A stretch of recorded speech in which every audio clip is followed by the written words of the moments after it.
very good afternoon to all of you.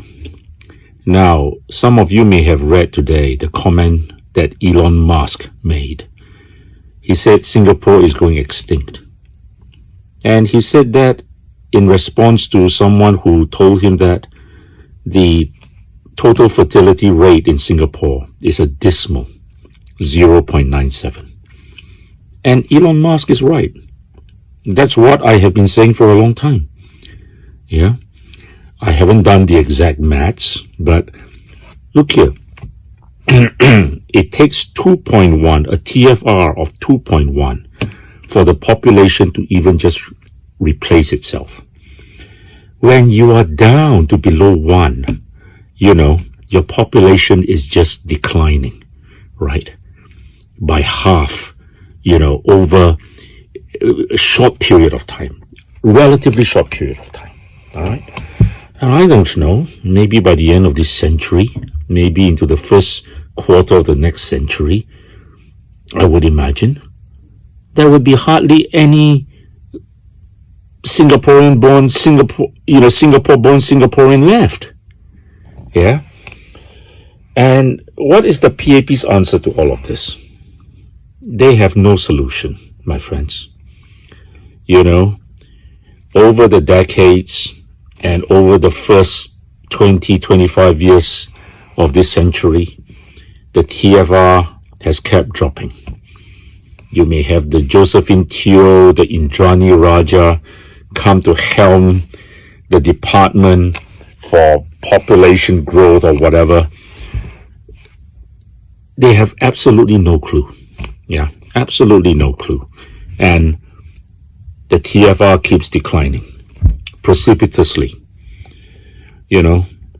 They come out with slogans like, we want to make Singapore a great place for families. How can it be a great place for families when your TFR is so dismal? All right. And don't come and give us all that nonsense that, that the youth of today prefer to remain single and all that. The TFR of some Western nations, look at Australia, even look at America, all right? They are a lot healthier than ours, yeah?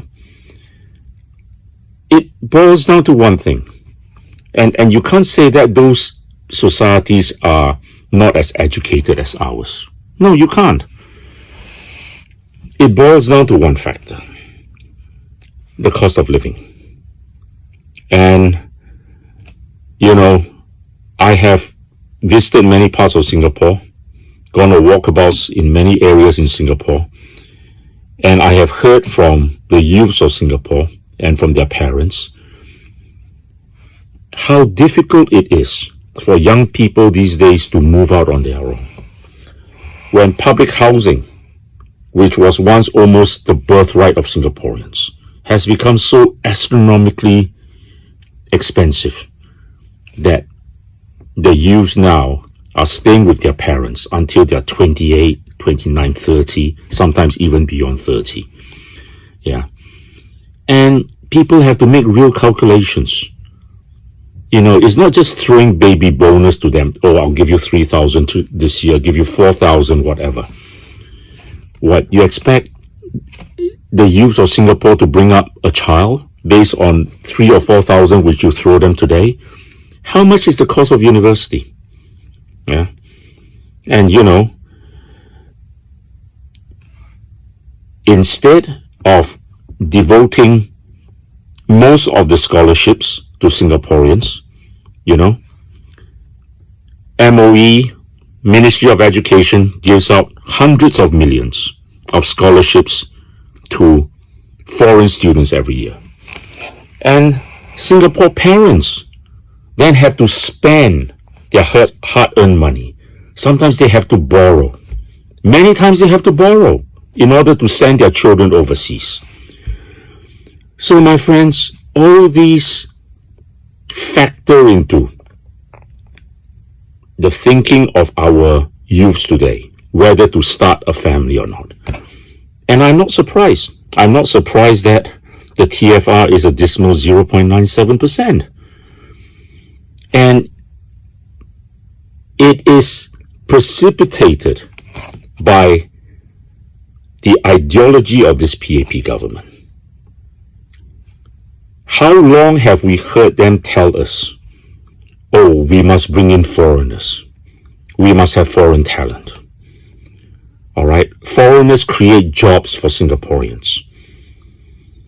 And Singapore has always been an immigrant society.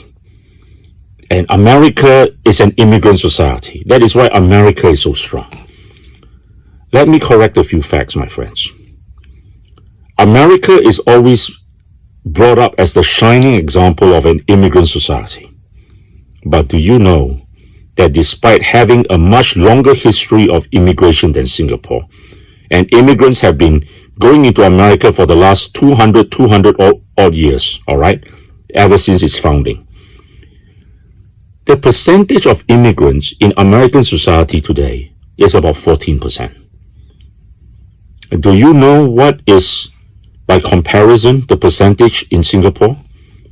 Let me give you some rough figures, all right? In June 2023, there were 1.77 million non-residents living in Singapore. That number increased to 1.86 million in June 2024. The number of citizens in June 2023 was 3.81 million, and that increased to 3.61 million, and that increased to 3.64 million in June of 2024. And we have about 544,000 PRs.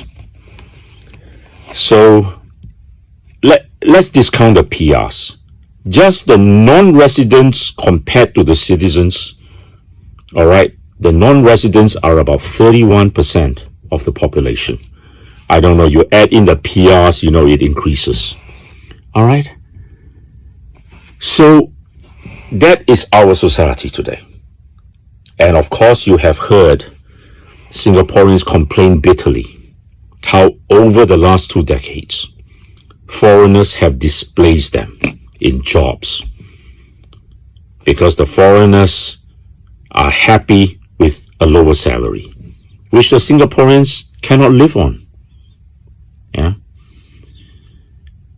So wages have been depressed. Singaporeans have been displaced, especially the lower wage earners in Singapore.